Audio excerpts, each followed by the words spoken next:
Hi, Salim Julius here. We are here with another deck profile. We're going to be looking at the Codetalkers today. Thank you for everyone that's been liking and subscribing his videos and commenting. If you could please like and subscribe if you are liking the content. And let's get into the deck profile. So here is the microcoder. Microcoder is probably the most important engine piece within the Codetalker. With this, it is able to be used for link summoning while it's still within your hand for a Codetalker monster. With that as well, it can also, if it is on the field, it can add a level 4 code monster from your deck to your hand.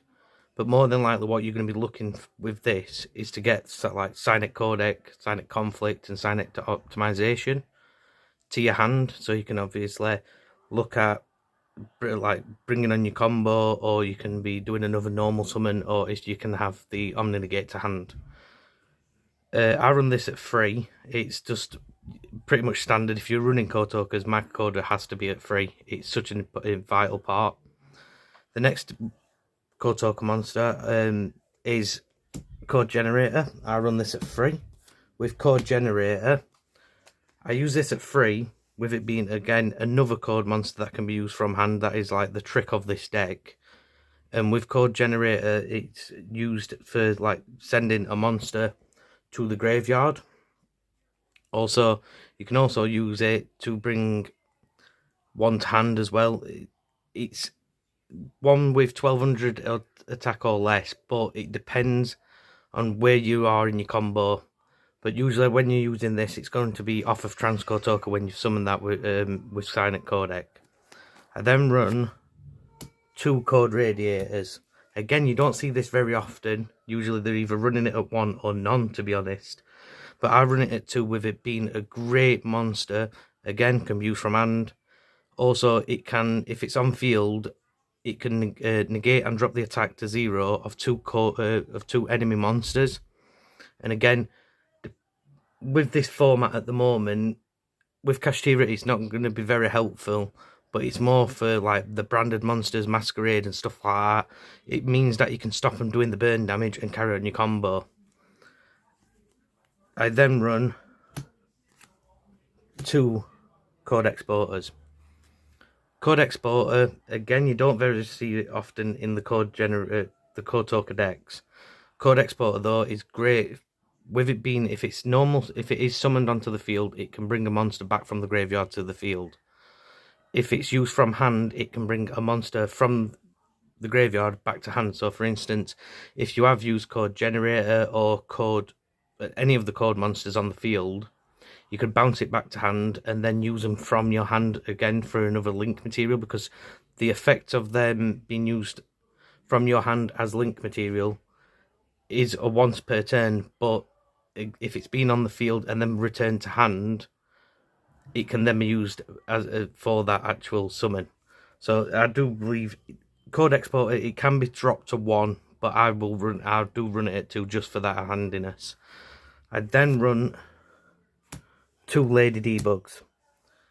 You can run this at 3, but I see it as the engine itself is looking for microcoder. It is determined to try and get microcoder onto field, or at least to hand. So with Lady Debug, again, it's good to get microcoder into your hand, or another one of the code monsters. It can get, so you could also look at like putting Ibly to hand. Also, like Dotscaper, Forward Skipper, anything like that, it can get them to hand as long as it's under a level 4. But again, any Cyburst deck that's running like Codetalkers do, they will run Lady Debug. After that, especially during this format, with Kashtira and all the other ones, I run Ibly at 3.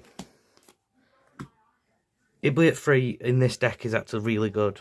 Reason being is because you are looking, if it is normal summoned, you are able to get a code, basically either one of the code monsters, Firewall Dragon or anything like that, out of the graveyard and use it as for link material. If not, if you are using it to start your combo, you can throw it over to the other side of the field once it's been to graveyard, and then you are safe from Nibiru, which most Cyburst decks are really vulnerable to Nibiru. Also Lava Golem and stuff like that, and they have to use it for link material. with this deck, it is aiming to do a U-Link. With the U-Link, obviously, you're locking them out of doing link plays. So it is really good to run this at free. You can also, if you wanted to, because it can search ably itself, look at putting probably 2 into the side deck, and then obviously if you are noticing you are needing to run free, swap them over, but it's up to you. But me personally, I run it at free. We then have 2 Parallel Exceed. Parallel Exceed is really good when you are looking to get like Codetalker out of your extra deck and you are using Signet Codec to look for a wind. You are looking at this one, so when you're doing your next summon, you can then bring this out, special summon it, and then carry on your combo. Run 1 Dotscaper. This is primarily just for the code generator to send to graveyard, or if you've got 1 for 1 in your hand, you can send it to graveyard to bring Magcoder to the field. It is good in that sense, where it can be sent itself, or even if it's banished, it can be summoned again. It is a once per duel effect, but with it being a really good extender, I recommend it at least at 1. Then run 1 Forward Skipper. Forward Skipper running at 1 is for this next one, Gachira. So with Forward Skipper, as long as it's used for a link summon and sent to the graveyard, it can bring Gachiri to hand. Gachiri again is a really good monster because you can special summon it by negating a monster's effect. Once it's special summoned, if it's used for a link material, basically sent to the graveyard, it could even be sent by Regeke or something like that. It can protect one of your monsters, or if you do get Nibiru, it can protect the Nibiru token from being destroyed by card effects. Also, while this is on the field, if someone does Regeke, Lightning Storm, your monsters, it can actually protect them for at least once. 1 card effect. I then run 1 Link Slayer, 1 Cyburst White Hat, 1 Sea Archiver. Link Slayer, again, most Cyburst decks, they are vulnerable to the normal summon. Once the normal summon's been put out, they can be caught out. With Link Slayer, you are getting a free special summon while you control no monsters. Also, it's able to destroy up to 2 spell or trap cards on the field. With the spell and trap card destruction, you do have to send for cost, but again, if you've got Dotscaper in hand, it's a good extender in that way. Cyburst White Hat. I do run this. You don't see it very often in Codetalker engines. Reason being I run it is for the actual attack drop. Also, with it being able, if you have 2 Cyburst monsters on field, which with Codetalker you usually have more than 2 Cyburst monsters on the field, it can special summon itself from the hand to the field. Sea Archiver, again, use it for 1 for 1. You can also bring it from the deck to hand. But with Sea Archiver, if a card's special summoned to where a link monster points, this can be special summoned either from hand or graveyard. So again, it's another great extender. With this deck, it is just really about extending as far as possible to get as many monsters on the field to carry on your combos. And then the last 2 monsters in this deck are Backup Secretary and Cyburst Gadget.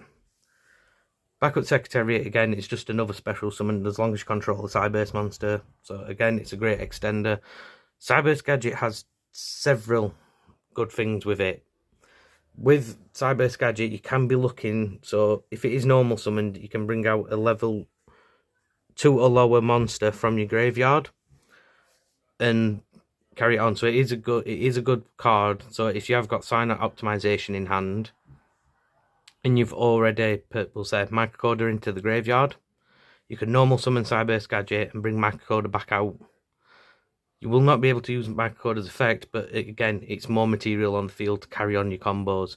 Also, when it's sent from the field to the graveyard, it can create a token. With the token, with it being a Cyburst one, again, can be good for going into your extra deck. We then run. Basically, it's not a very hand trap heavy deck, but for me personally, because it is a going first deck, I will be looking to use free Ash Blossom. Again, during this format, really great hand trap. Everyone knows what it's doing at the moment, and it is such a powerful card at this precise moment. I recommend it basically in any deck. To the spells and the traps, like any Cyberse deck, you're running 3 Signet Mining. Again, any Cyberse engine is going to run 3 of these.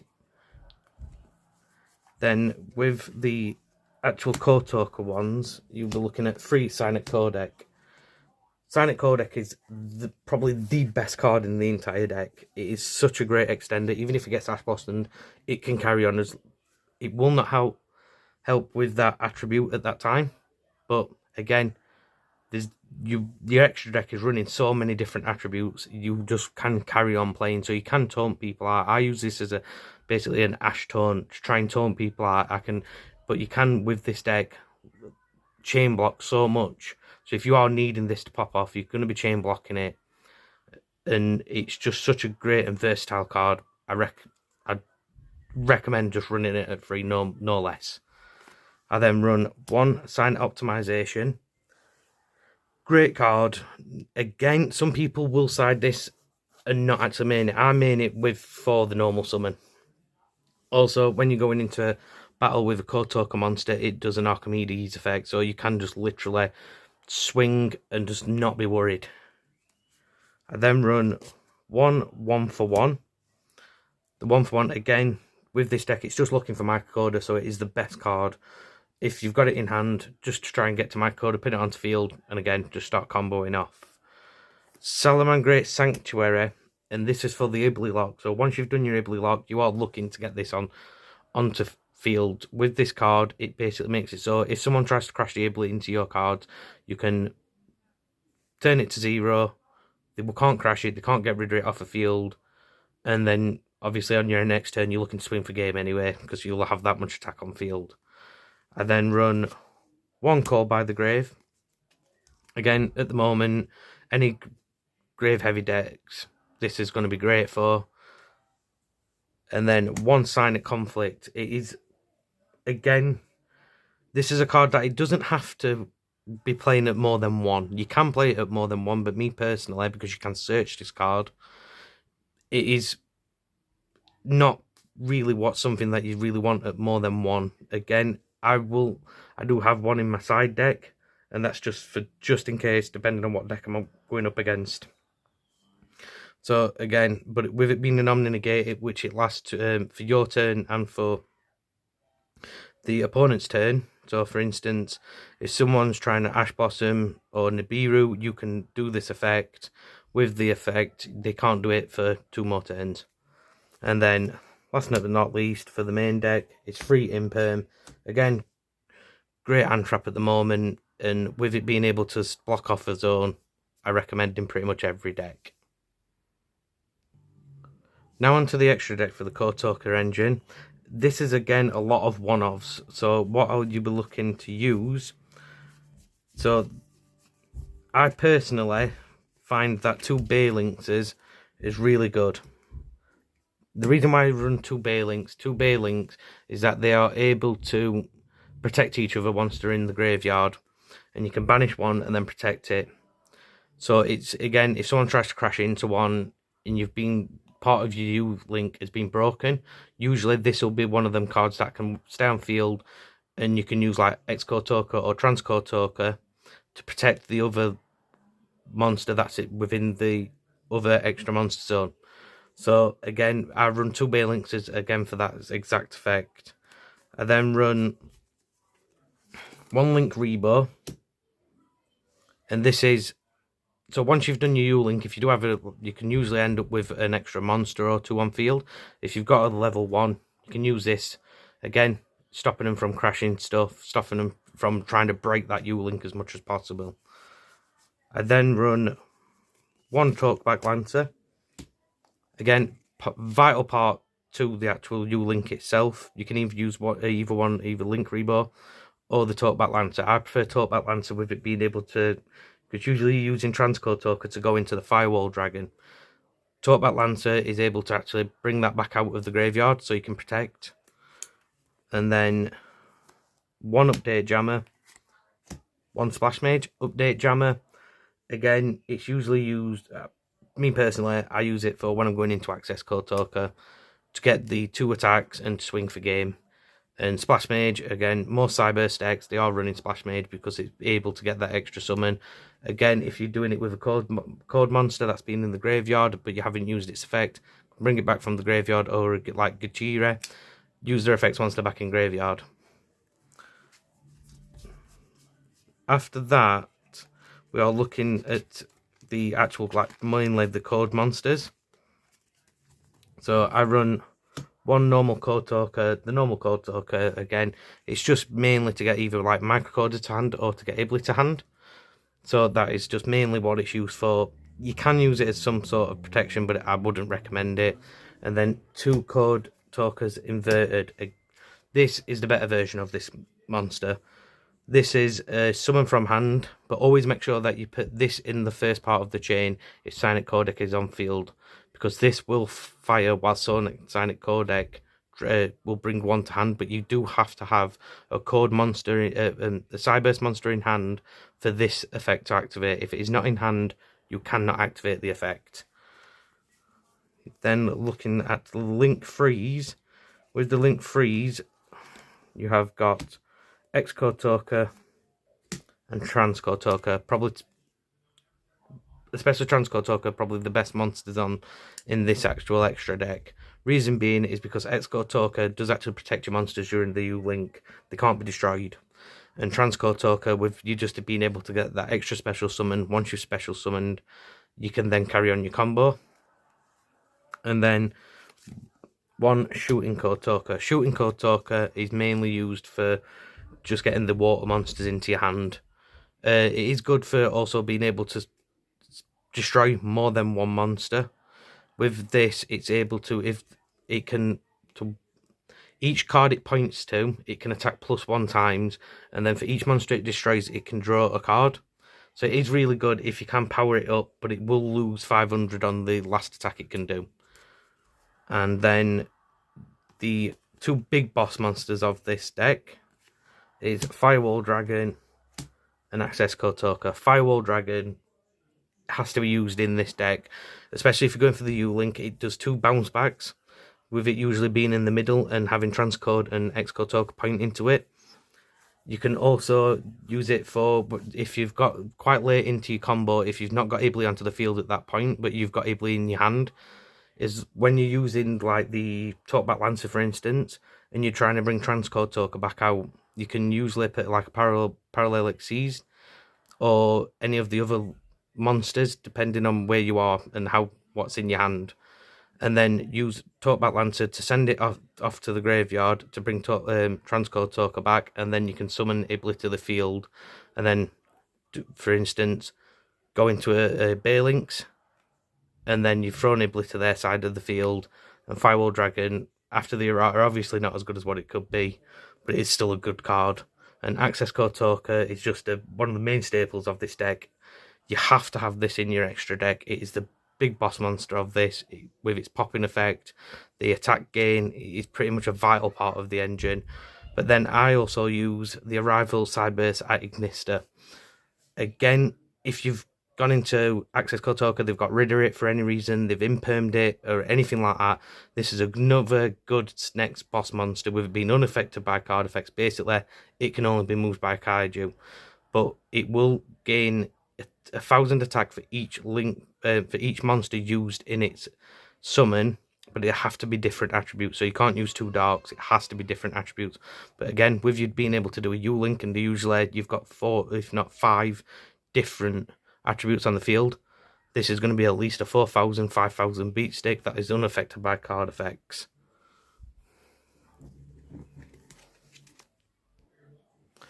Now onto the side deck. We run in 1 Sonic Conflict and 1 Evenly Matched. Sonic Conflict, again, as I said, because we've been Omni-Negate for the actual deck, I would recommend running 1 in the main deck, but again, depending on what you're versing, and if you are wanting to see this card more in hand, that's the reason why I put 1 into the extra deck. And 1 Evenly Matched, because I see it at the moment with Kashtira and stuff like that, they are going to keep like Rise Heart on the field, or a certain card that's still going to block you off. So I don't see evenly matched. It is a good board breaker, but at the moment, I don't believe it's as strong as what it personally could be. And then I use one Harpy's Feather Duster, one Change of Heart. Harpy's Feather Duster, again, for back row heavy decks, Labyrinth, and Trap Tricks. Just hopefully you can get rid of the traps before you start summoning. As I said before, this deck is quite vulnerable on its normal summon. And Change of Heart is, if you are versing any sort of Cyburst deck, you can hopefully nick the monster, and you can use it in your own combos. This is a card that I've not seen many people using in this deck, but personally myself, I do like running it. It's Pot of Avarice. Pot of Avarice, this card is running off its grave. It is running, just sending cards to the graveyard. It really need, if you are running quite low and it is quite a long match, this is good just to fill your deck back up with 5 monsters, draw 2 cards, and at least you can keep going, and you know your Sonic Codec is going to bring something to your hand. And then one Raigeki. With the Raigeki, again, good board breaker, but it's not the best. This is where I will recommend the next card is Lightning Storm. I run 2 Lightning Storm. Again, with this deck, it's quite a... you are looking to go first, and you are trying to U-Link, so I don't see it where you're wanting to put too many board breakers, too many different stuff into the deck, where it's going to be impeding on what the actual deck needs to do. Also, 2 Nibiru, this format, probably one of the best cards at the moment to interrupting play and stuff like that. So again, I recommend at least 2 or 3 Nibiru. Me personally, I'm running it at 2 just because of the next 5 cards, which is 3 Dark Ruler No More. Again, with this deck, as I keep saying, it's very vulnerable to its normal summon being negated and destroyed. Dark Ruler No More, obviously if they've got a Baron or anything like that, which has obviously been printed in the last set, it's going to become a more popular card. So this is just stops them. So this card, this deck, sorry, can combo off. And then my last 2 cards are Triple Tactics Talent. Again, I probably will end up siding this out for something else, like a Ghost Ogre or something like that. But at the moment, just for any monster effects, just to get that extra draw power, this deck could help it at any point.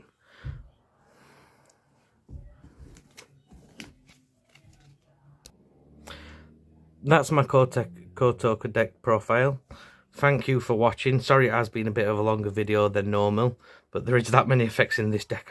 I wanted to make sure I covered enough as possible so that people understand what the deck is doing. And with the new Firewall Dragon support coming out soon, this deck is just going to get better. So I recommend, if you are looking to build it, is to build it to something like this and get used to how the deck operates, and then with the new Firewall Dragon support, hopefully this will just become a more and more powerful deck. But thank you for coming this far into the video. Like and subscribe if you want more, and thank you for watching.